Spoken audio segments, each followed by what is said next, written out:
Hello and welcome back. The Ion Franchising Podcast has transitioned to the Franchise Fit Podcast, and this show is going to be amazing.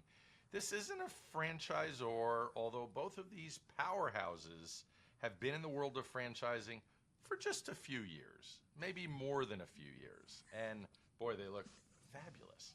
And let me tell you, today is about influencing. And I'm going to go take it back to, remember Blackberries? Remember landlines? Remember yellow page ads? Well, the Blackberry really, from what I recall, was the first sort of internet connection that we had.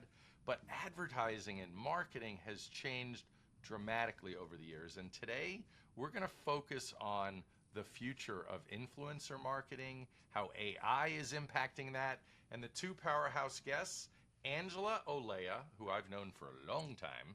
Angela, founder, exited a brand. She is the founder and CEO of Sweet Influencers. And Liberty Bernal, oh my gosh, another powerhouse.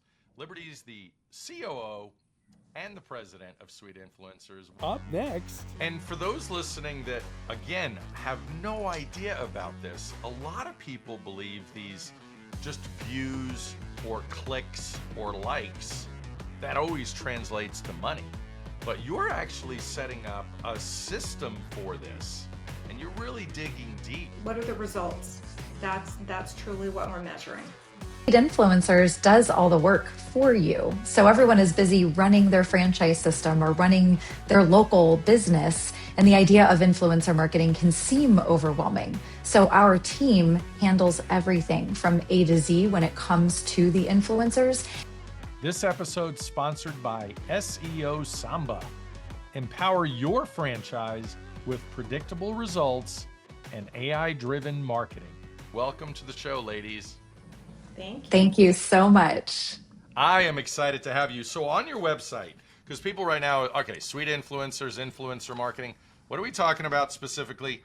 The only influencer marketing solution for profitable AI-driven growth. Right there on the front page, founded by, of course, and run by franchise experts. So, you know, when I owned franchises, it was yellow pages ads in the old days. Eventually, it was digital marketing. There was always local store marketing. You know, I get a Little League team that would want me to sponsor with my Wingstop logo or Krispy Kreme Donuts logo when I was a franchisee. What is this influencer marketing thing all about, and where did this all come from for you two? Well, I can tell you a lot about that. I'll start more simply because I do find that there are a lot of misconceptions. Our whole team finds misconceptions about influencer marketing. So most simply, influencer marketing is utilizing influencers out there online on social media to talk about a brand. If you've heard of user-generated content, they're real people, authentic voices generating content on behalf of a brand to share that content and the information about the brand to their audience. So we are not looking to brands to be the influencers. We actually connect influencers to brands, but we follow the brand guidelines and, if you will, cast a safety net so that the right message is shared. But we do all the hard work. Our team is set up to find the best influencers, communicate with the influencers, contract with the influencers, and then keep the communication flowing between the brand and those influencers for a really powerful campaign. So is this, when a franchise business launches, a typical franchisor, they have either usually an in-house marketing director or VP, depending on the size of the brand. Sometimes they have an agency as well. It doesn't seem like, it seems like you're really nice and early. The timing is probably perfect, because there's a lot of franchisors doing nothing in this space. It's get your first 50 5-star Google reviews and you're good. You're so right, Lance. And that is really important. Reviews are important, and we don't want to say they're not. But any smart CMO, director of marketing, anyone who understands marketing understands layering is key. And nowadays, It's all about local influence. So we're not just talking about the other misconception I would say is we hear people say, "Oh my gosh, I follow this guy and he has 5 million followers on TikTok and I watch everything he does. Are you going to combine us with him?" And no, we're looking at micro influencers, and those are your local influencers who are in the local area of franchisees, and they're there to say, "Hey, XYZ brand does this the best, and here was my experience." So that's where things vary. Again, not to discount any other form of marketing, but obviously Angela and I believe influencer marketing is what we need to focus on next. Hardly any franchise brands are doing it right. Of course, there are some, but we truly are the only influencer marketing agency in franchising built for the franchise space. And for those listening that, again, have no idea about this, a lot of people believe these just views or clicks or likes, that always translates to money. But you're actually setting up a system for this, and you're really digging deep to match people. There's truly a system for this. So why don't you talk a little bit about that? And I actually will defer to Angela on this. You said a keyword, which is matching. And Angela knows matching more than most because of her history. So Angela, I'll have you take this. Yeah, so in my prior life, for 20 years, I built a database that essentially did matchmaking, and it was about authenticity. There's over 56,000 senior housing in the U.S., and so the reporting didn't always match when our franchisees would go into the building. And so we knew what it says on paper versus the when you went in. And so that database that I created and that matchmaking, it was that hybrid. So building upon that for Suite influencers, we have our Suite Fit and we have our Suite Elite, an elite that we look for certain qualities in franchising. And we've got an algorithm that's engagement rates, sentiments, etc. And so with the matchmaking, it is hitting on different qualifiers that we're looking for to match a brand. And we're not just looking for one simple fit. We're looking at any of the audiences that different people are going to attract in their sphere. And is this designed for certain platforms? Like, is it better for TikTok, Instagram, Facebook, or YouTube? I mean, how does this work best? Everybody has there are certain demographics that are on, and this is evolving, but there's certain demographics. Facebook has a certain demographic of considered older. But also TikTok is getting bigger and bigger with Gen X and the baby boomers. So it is evolving, but there is a crossover. And so they're each important in their own way and how they're for one specific category. So if you've got, for instance, something that you're building and doing a remodel, it may be a little bit longer of a before and after versus a quick hit. And so we stack and layer and we do A/B testing, and that's where the AI also comes in to see what is working well, what are we going to duplicate. If it works for one franchise in this community, how does that translate in another state? And so is it 2 clicks that we need to change, or do we do a mirror? So all of this data that we're collecting is just, it helps be a better version. So the one that starts out, that's truly the pilot, and we learn and grow. And that's what I think franchises need to really understand, is that there's no secret sauce in the beginning. We make best guesstimates based on facts and data, reverse engineering tools that we have. But when we put it into play, human nature, that's what we're measuring. What are the responses, the engagement, the comments, what are the results? That's truly what we're measuring. So give me a common misconception that you hear from franchisors or even franchisees? Oh, I got a laundry list for you, Lance. You know, Let's I take think out the laundry. a big misconception, I'll just say the big one in my mind is that influencer marketing isn't legit. It shouldn't be taken seriously. That influencers might not matter, or they're going away. And in fact, it couldn't be more opposite. And what's interesting is I was thinking about recording this podcast this morning as I was scrolling through my news, and three of the seven headlines that were served to me first. Perhaps it's because I'm in influencer marketing, but I do believe that these headlines had to do with influencers, not your typical celebrities or not other public prominent figures. It was literally influencer does this or influencer, positive and negative. So influencers matter. Our society is sort of lifting up the normal people to a point of being seen and taken more seriously. So I would say misconception number one is that influencer marketing shouldn't be a tactic that money is spent on. And in that same vein, and moving on to part two, it's that it can be expensive because people assume influencers cost $50,000 a post or $100,000 or more, where when we work with more local influencers, they might be a product trade or a few $100s, not thousands. So it's very affordable at both a franchisor and franchisee level. Yeah, and I love when people throw out the cost or it's expensive. I always say to people, expensive compared to what? If you get the Exactly. results, it's worth it. If you don't get Yes. the results, it's not worth it, right? Well, and Lance, we happen to have a tool. So we are about to launch it. We have a new website coming. We have many things coming. But the tool that we've created, and this was another Angela brainchild, is an ROI tool. And it's I'm going to say this, it's complex, but not to the user.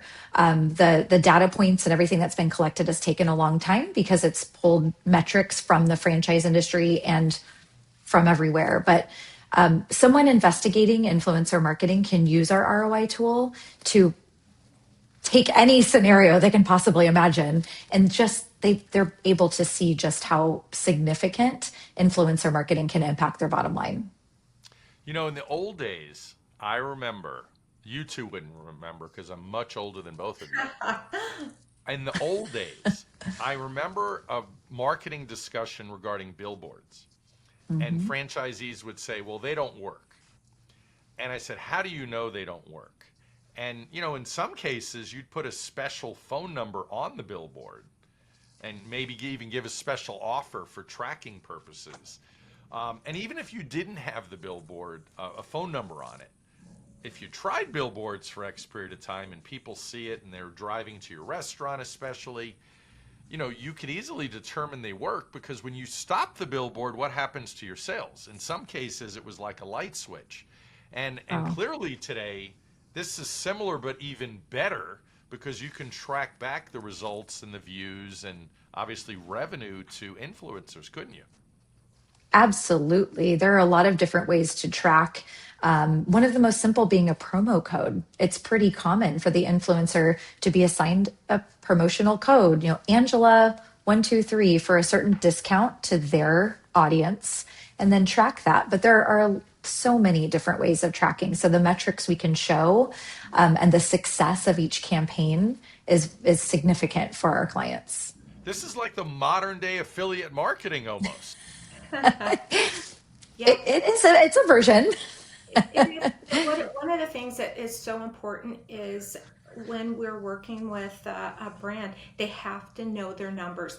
They have to have processes and systems in place for tracking because it's easy to say something doesn't work if they don't. So our upfront is, where are you at right now? Do you know your numbers? Do you know the cost of acquisition of a new customer? Do you know your average ticket sale? Because for us to really explain how this is going to work for them, they have to know it. And if they don't, they need to get it before we're going to launch with them. They really need to come in and because we want to really demonstrate what this can do. But without that data, it's useless. So in the franchise space, I would imagine in a perfect scenario, you want a franchisor that has the right open-minded attitude and, like you said, a team that's willing to track and be all over this and really support the franchisees in this process to make sure they're aware. So, because you could have it work well, but then they don't even realize it's all from this. I mean, maybe they're doing other advertising campaigns at the same time. And I don't want to confuse the issue, but that is the issue with advertising. Sometimes people are doing too much at once. But is a franchisor your ideal group to start with, or are you willing to take on a couple of the right franchisees that love what you're doing? That's a great question. Franchisors are definitely who we'd love to partner with and work with. A few reasons. One is they are in control of the brand. No one knows the brand likely more than the franchisor, and they can track metrics across an entire system. So if the franchisor is on board and they get it and they love influencer marketing, they then can hold the hand of their franchisees through it. So that is certainly most ideal. If a franchisee is so brilliant as to say they want influencer marketing, of course we will work with that franchisee, and then likely they'll share the results with their franchisor, and then we're able to work with more as well. So we won't say no, but we're working more with franchisors. It is amazing in franchising how you see it going uphill a lot. Franchisees Definitely. that are awesome, multi-unit, building multi-million-dollar businesses realize, hey, I need that. Even if my franchisor is not ready for it, I'm going to give this a shot. So, and then talk about the industries. I mean, because people listening, I know I was thinking about it in the beginning. I'm like, wait, is there someone that could influence my plumbing franchise? Like there's a plumbing type influencer. So give me an example about that. No crack exposed, right? No crack exposed. We'll make sure the cameras don't see anything they should see. So here's the thing to think about. Who is the decision maker? Let's use plumbing as an example because that's a great one. Who makes the decision about plumbing in their household? It's usually, if it's a kind of common scenario of husband, wife, and kids, it's usually the wife that's making, and I've worked personally through my franchise career with a number of plumbing companies on the marketing side. So they target women. So ideally, a plumbing franchisor is going to say, we need, and we will help them with this decision, right? We need an influencer whose audience is women of this certain demographic. Are men completely out of the picture? Of course not. But we would then, in our search for the perfect match and the scoring system that we have, we would find an influencer who has the target demographic audience they're looking for. Not necessarily someone who's doing at home anything themselves, but it could be, the soccer mom who happens to have 15,000 followers and high engagement. She would be quite ideal for a local plumbing franchisee. And really, isn't this just the modern day referral? Because in the old days, like you just said about soccer moms, they would call each other, or maybe they'd put it up in a Facebook group. Who do you use? I need a plumber. We have a neighborhood Facebook group, and people share. Who's your handyman? Who's your pool service company? Whatever it might be, whatever you need. Hey, there's a new restaurant that opened down the block that's amazing. But this is another sort of leg to the stool, if you will, that can bring you a ton of business, right? It can bring a ton. And I would say it's even better than the referrals because influencers become influencers because they're trusted.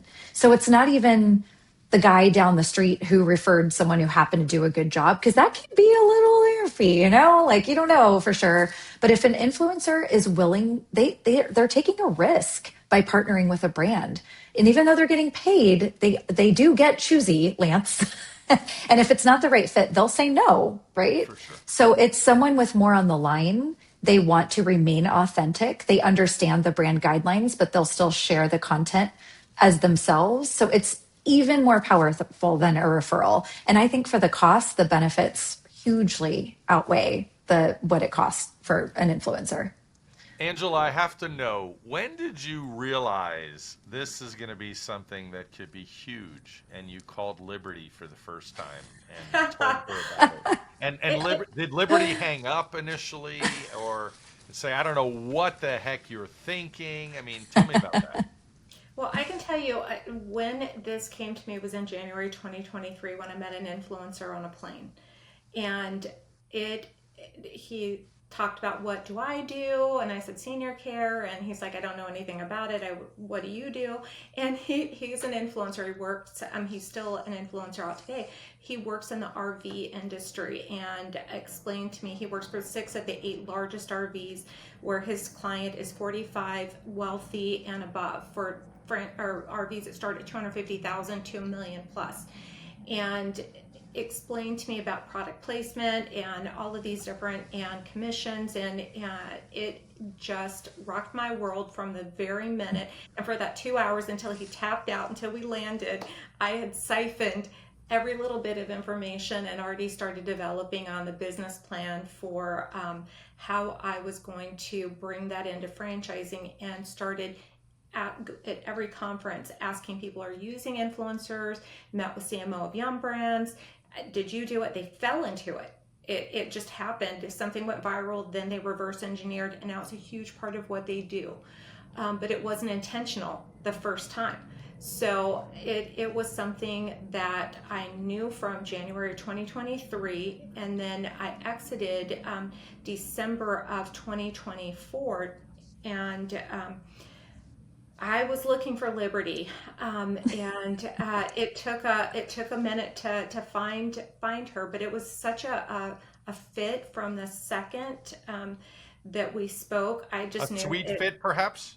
It was a sweet fit. It was a sweet. What's a sweet fit? It was a sweet match, and it checked all the boxes for it, and the rest is history.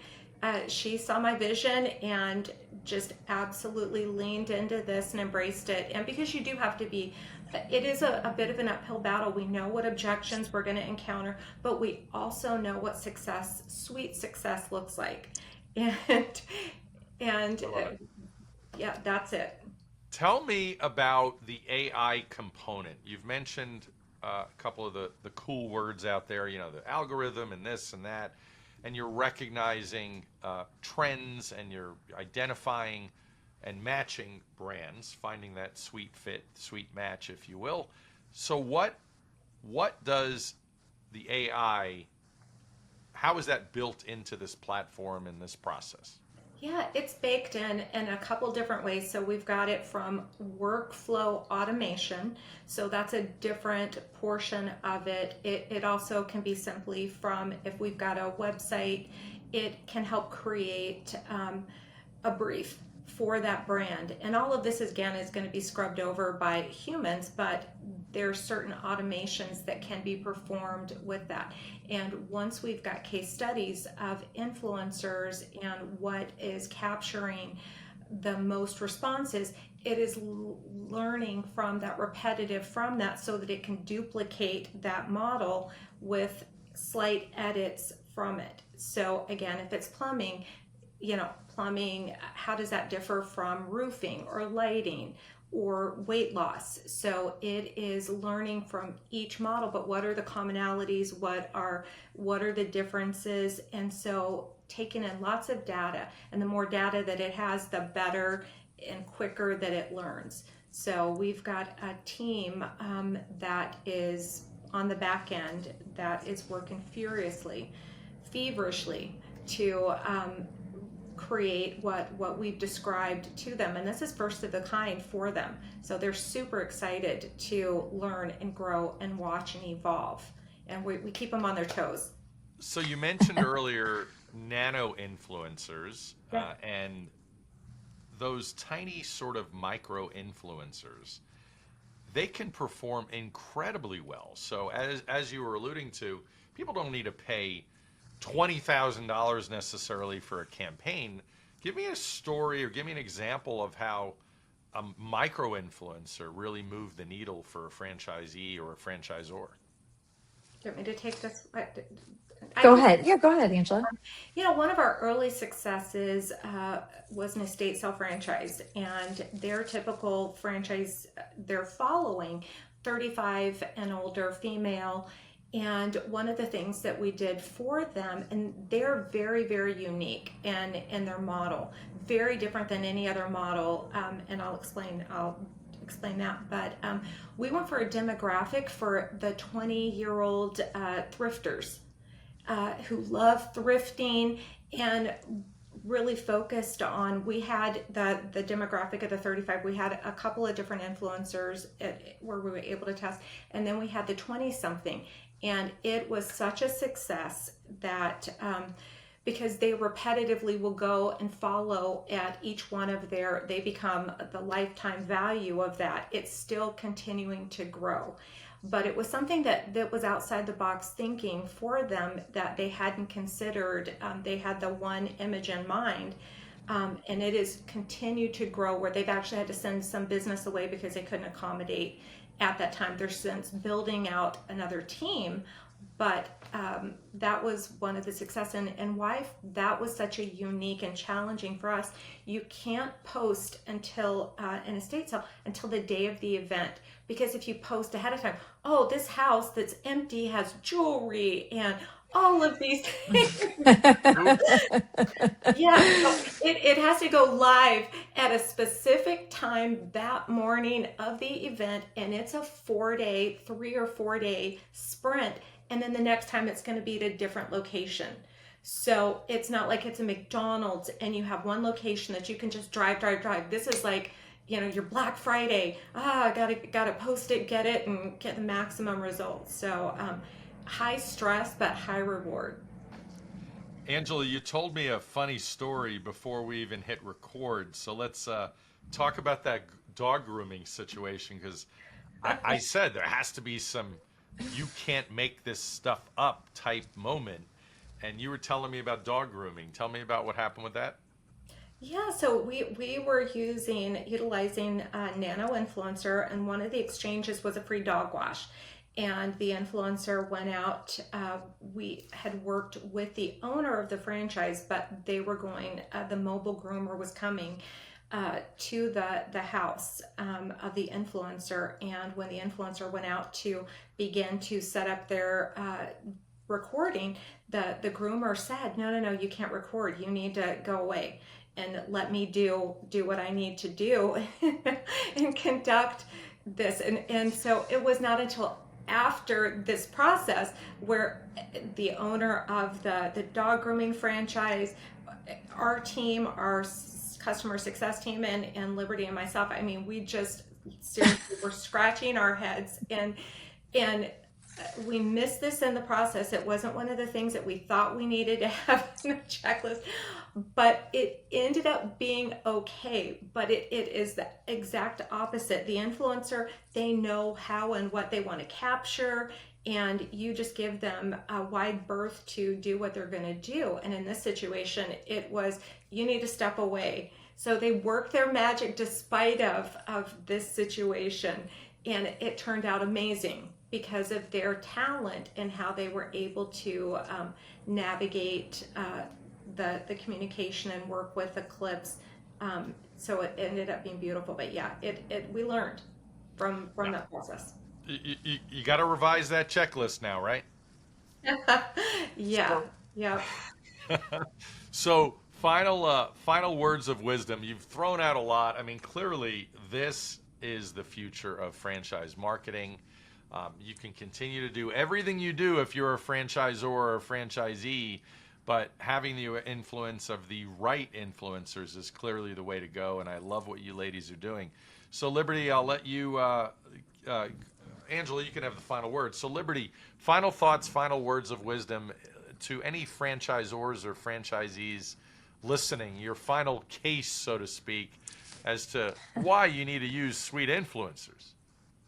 Well, Sweet Influencers does all the work for you. So everyone is busy running their franchise system or running their local business, and the idea of influencer marketing can seem overwhelming. So our team handles everything from A to Z when it comes to the influencers, and we make sure it's done right. So to a franchisor, I would say the idea of just telling your franchisees to find local influencers and good luck, does not work. So much can go haywire, not even just wrong, but haywire if that's allowed. And for franchisees, it can be overwhelming. So an agency like ours is the perfect match to help them find great local influencers to drive business into their business.